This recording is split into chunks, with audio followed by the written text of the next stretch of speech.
Okay, so today we're diving into the world of digital espionage, Mhm. and this one's called Catalangate.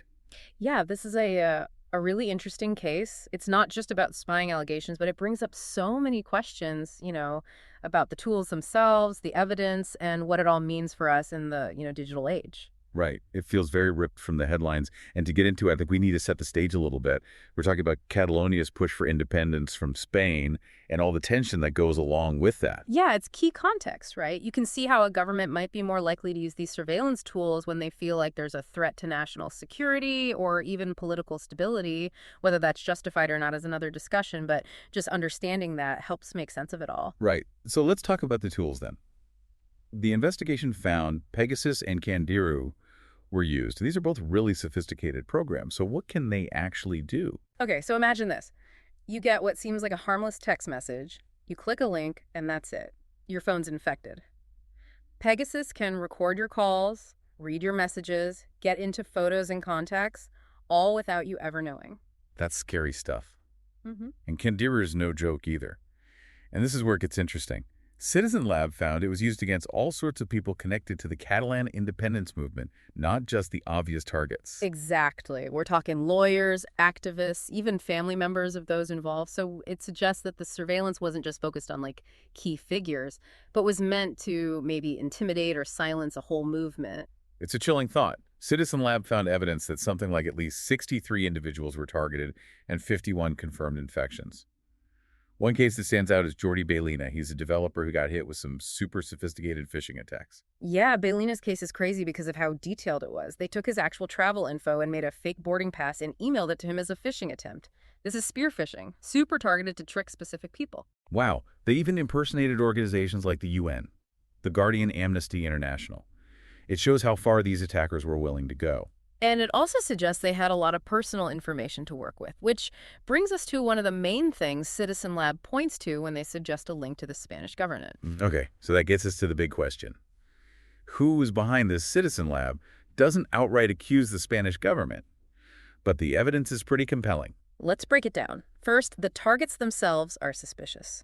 These were people and groups the Spanish government would definitely be interested in, all tied to the Catalan independence movement. Second, the timing of these attacks is odd.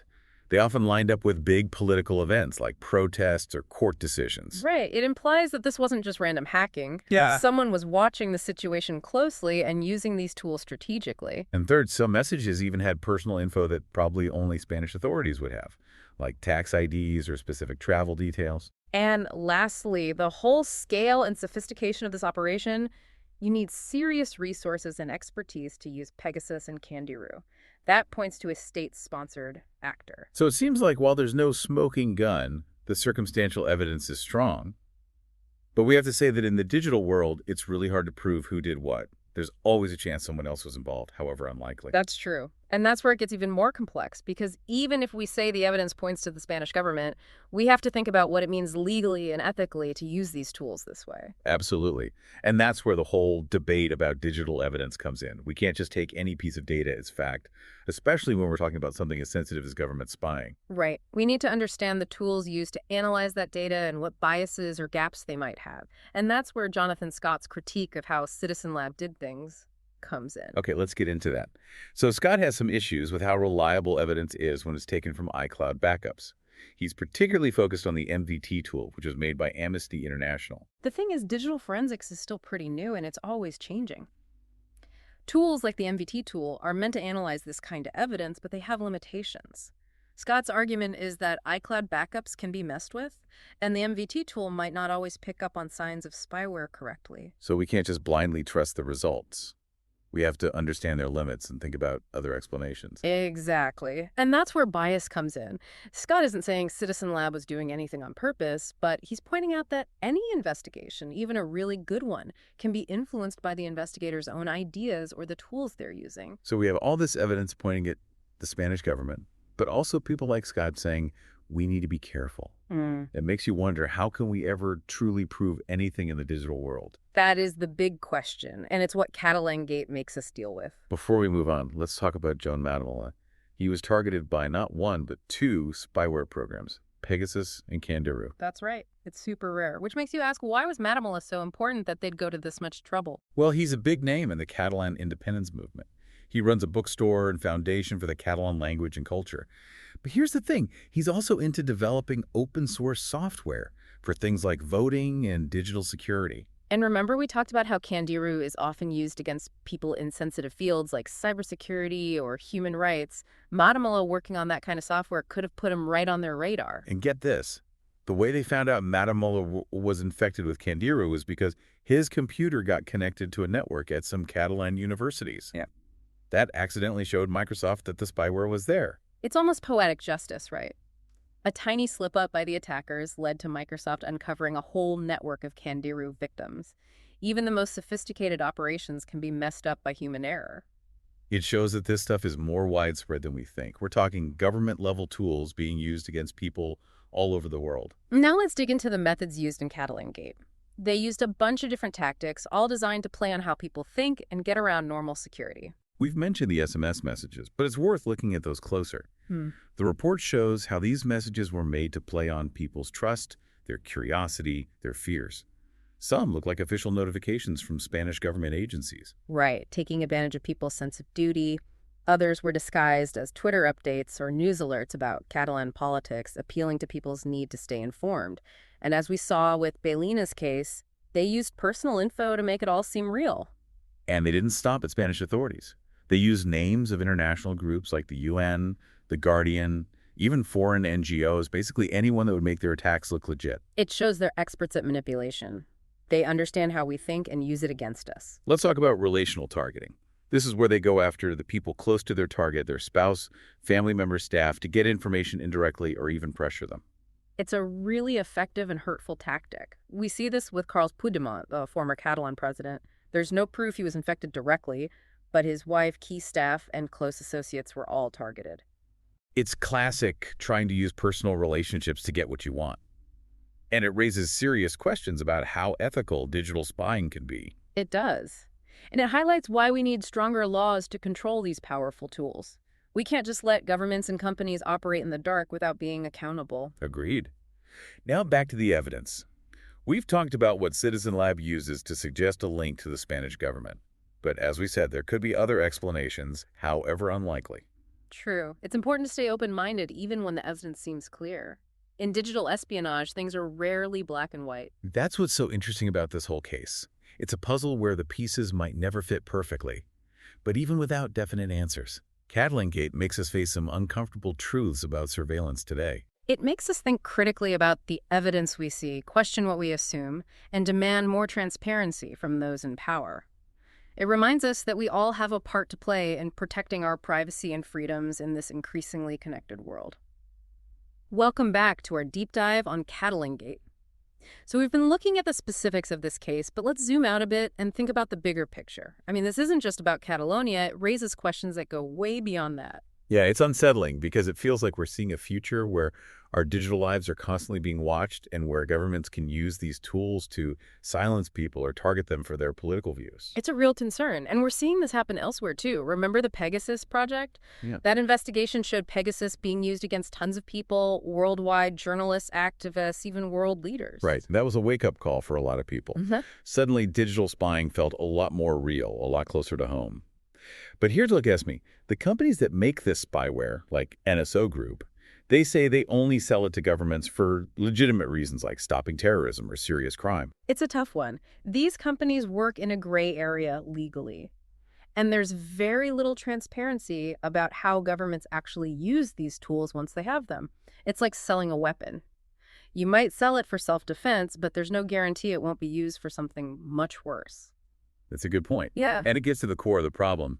Even if we say there are good reasons for governments to use surveillance tools, how do we stop them from being abused? Yeah. How do we balance security with basic rights like privacy and free speech? That's the million-dollar question, and honestly, there are no easy answers. Catalangate shows us that technology is moving way faster than the laws and ethical rules that are supposed to control it. We're playing catch-up, trying to make rules for a game that's already changed completely, and the stakes are high. If we don't figure this out, the consequences could be really bad. Absolutely. On a personal level, imagine your whole digital life being exposed. Your messages, photos, location data, everything. It's not just about privacy, it's about safety, security, and being able to live freely without feeling like you're constantly being watched. And then there's the impact on society as a whole. If people think they're being watched all the time, they're less likely to speak up against the government or even have open discussions. It creates a climate of fear and self-censorship, which isn't good for democracy. Exactly. Catalangate is a warning sign that the tools of surveillance are getting stronger and easier to get. It's a wake-up call that we need to act now to set clear limits and protections. So what can we do? Where do we even start with such a big, complicated problem? Well, it's going to take a multi-pronged approach. First, we need stronger laws, both within countries and internationally, to control how spyware is developed, sold, and used. We need clear rules about who can use these tools when they can use them, and how much oversight there is. Right now, it feels like the Wild West out there. Very Yeah. few rules and a lot of potential for abuse. We need to bring these practices into the light and make sure people are held accountable. Exactly. And these laws need to be flexible enough to keep up with technology. We can't just react to the latest spyware. We need to be proactive, figure out what's coming next, and have safeguards in place before those tools become widespread. Like trying to fix a leaky roof while it's still raining, we need to fix the roof before the next storm. Ah. But laws aren't enough, are they? No, they're important, but we also need governments and tech companies to be more open about how they're using these tools. We need independent groups to make sure these powers aren't being abused and that there are checks and balances. It's about transparency and accountability, making sure governments answer for how they're using these powerful tools. Exactly. And that's where groups like Citizen Lab journalists and independent researchers are so important. They're the watchdogs digging into these cases, exposing abuses, and pushing for more openness. They're doing incredible work. It's investigative journalism at its best, holding the powerful to account and raising awareness. And we can all play a part too, right? We can support these organizations, share their findings, and demand action from our leaders. Absolutely. We can't just sit back and hope someone else will fix this. We need to be active in shaping the digital future we want. Okay, so what about protecting our own digital privacy? It's easy to feel helpless against these tools, but are there things we can do to reduce the risk? Definitely. It starts with awareness. Understanding how spyware works, how it's spread, and what it can do is the first step in protecting yourself. Learn about digital security best practices and keep up with the latest threats. Knowledge is power, as they say. Yeah. But what about concrete actions? How can we actually secure our devices and data? Well, the basics are still important. Using strong and unique passwords, enabling two-factor authentication, being careful about links we click and apps we download. These might seem small, but they make a big difference. Like locking your doors and windows. It might not stop a determined burglar, but it makes it harder. And we need to think about what we share online, right? Be mindful of your digital footprint. Exactly. And for people who are more likely to be targeted, like journalists, activists, or human rights defenders, there are extra steps they can take, like using encrypted communication tools, making their online activity anonymous, and working with digital security experts. So it's a layered approach, and we all need to be proactive. And it's about demanding that those who make and use these tools are held to the highest ethical and legal standards. Catalangate, as bad as it is, can be a chance for change, a reminder that we have to fight for privacy and freedom in the digital age. As we wrap up this part, I can't help but wonder, where are we headed? With all these trends, what does the future of digital surveillance look like? Honestly, it's not a pretty picture. Surveillance tech is evolving fast, and the reasons for governments and other powerful groups to use these tools are only getting stronger. We're seeing AI, big data, and facial recognition all coming together, and they can all be used for surveillance. It could mean a future where privacy is almost impossible. It feels like we're moving toward a world where our every move, online and offline, is tracked and analyzed. What does that mean for how we live, how we think, how we interact with each other? It's not just about collecting data. It's about using that data to manipulate us, control us, predict and control our behavior. It's about losing our individual freedom and the rise of what some call digital authoritarianism. That's a scary thought. A future where governments and corporations use technology to control information, silence dissent, and manipulate people on a scale we've never seen before. And in a way, Catalangate gives us a preview of that future. It shows how these invisible tools can be used to target individuals, create chaos, and undermine democracy. It's a wake-up call, and it's up to us to decide how we react. We can accept this dystopian future, or we can fight for something better where technology empowers people, promotes transparency and accountability, and protects our fundamental rights. It's a choice we all have to make, and the time to make it is now. Okay, so welcome back to our deep dive into Catalangate. We've been through a lot, the tech, the politics, the ethics of it all. But there's one thing I think we should touch on. Again, the whole debate about the evidence itself. Yeah, good point. We've talked about Citizen Lab's investigation and what they found, but it's important to remember there are other ways to look at this case, other ways to interpret the evidence. Right. And remember Jonathan Scott, the digital forensics expert? He had some issues with how Citizen Lab did things, especially how they relied on data from iCloud backups. Yeah, Scott's argument is that iCloud backups can be changed, which means the evidence from them might not be reliable. He also talks about the limits of the MVT-Tool, the software they use to analyze that data. He's not saying Citizen Lab is wrong, but he's saying we should be careful about being too sure based just on iCloud data. It's like trying to solve a crime using only fingerprints. You need more than that to be really sure. Exactly. Scott's critique shows how complicated digital forensics is. It's a new field, and the tools are always changing. There's a lot of room for different interpretations and for mistakes. And that's where bias comes in, right? Not that anyone's doing it on purpose, but the possibility that an investigator's own ideas or the tools they use might affect what they find. Right. Scott's not saying Citizen Lab was biased, but he's raising an important point that bias can happen in any investigation, especially one as complex as this. So we have Citizen Lab with their evidence, and Scott saying, be careful.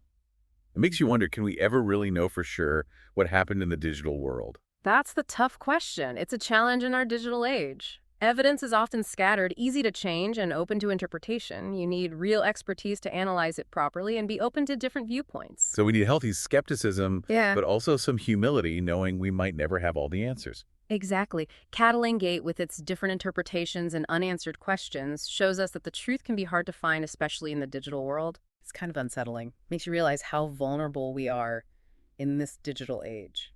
Our privacy, our data, even our sense of reality can be messed with in ways we might not even understand. It's a serious thought, but it's also a call to action.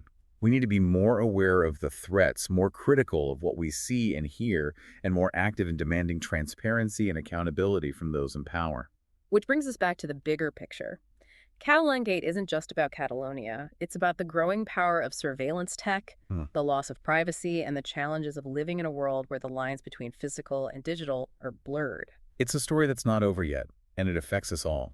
The choices we make today about how we use tech, the laws we create, the values we hold dear, those will shape the digital future we're heading toward.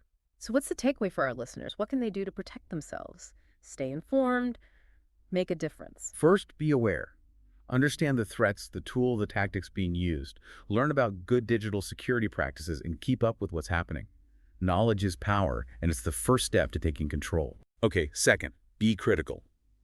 Don't believe everything you see or hear. Question things, consider different perspectives, and be wary of easy answers. The truth is often complicated, especially online. And third, get involved. Don't just sit back. Support groups that are fighting for privacy and digital rights. Demand transparency and accountability from governments and tech companies. Make your voice heard. The future of the digital world is being decided now, and we all have a part to play. Well said. And on that note, we've come to the end of our deep dive into Catalangate. We've looked at the facts, the timelines, the inconsistencies, and what it all means. But the conversation shouldn't end here. Keep exploring these issues, keep questioning things, and demand a digital future that values privacy, security, and freedom for everyone. It's been a fascinating look into this case. Thanks for joining us. Until next time, stay curious, stay informed, and stay engaged.